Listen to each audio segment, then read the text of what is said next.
other bait. This thing. That's their way of trying to catch one. That's sulfur. Even That looks scary. above the What is water, that thing over still there? have things trying to eat them again. Oh my It's gosh. just kind of the life of Scary. the flying fish. It's not an easy one. It's an important job, important role they have in This the, must be the sewage in the food treatment. chain. They have to have sewage treatment. Yeah. Stretch of coastline we just finished going by is Pebbley Beach Road.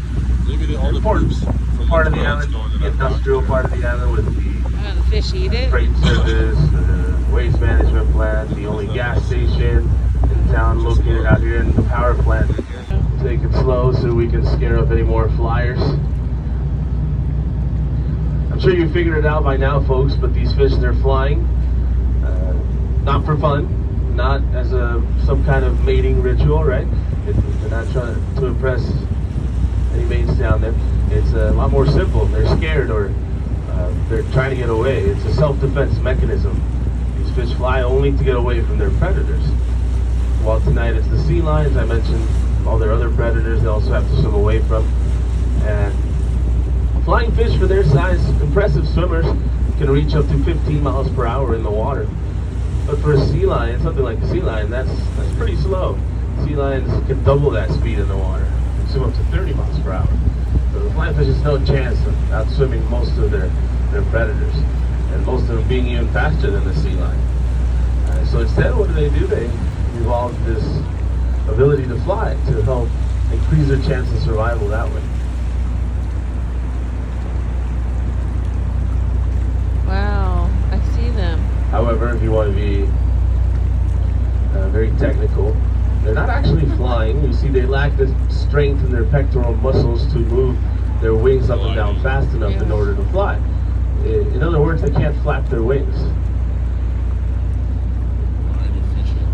You'll notice once airborne, their wings, they remain sedentary. They don't move, so it's more of a glide that they're performing.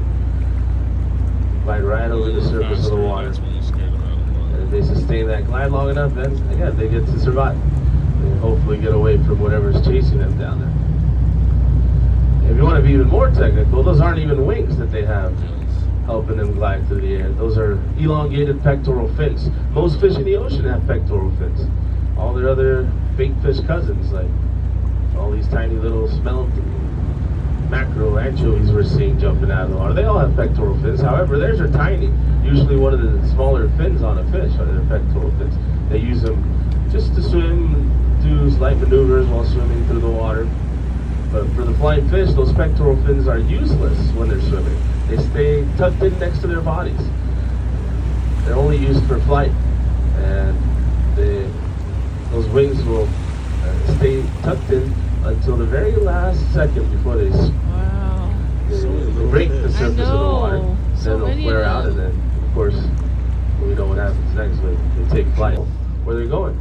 We'll see them fly out to shore sometimes, and the sea lions are very smart about that. They know, being marine mammals, they're smart. They know fish can fly. It seemed like he was kind of... Sometimes they'll chase them onto shore or onto the side of a boat or a float to give themselves an easy meal. Maybe this is a good part of the island. And in fact, on some nights, we might even see fish fly into the boat. Wow. Doesn't happen a lot, but throughout the season, we might get to see half a dozen to a dozen fish fly into the boat, usually into someone's lap during the trip. So if it happens, don't say I didn't warn you. Be ready.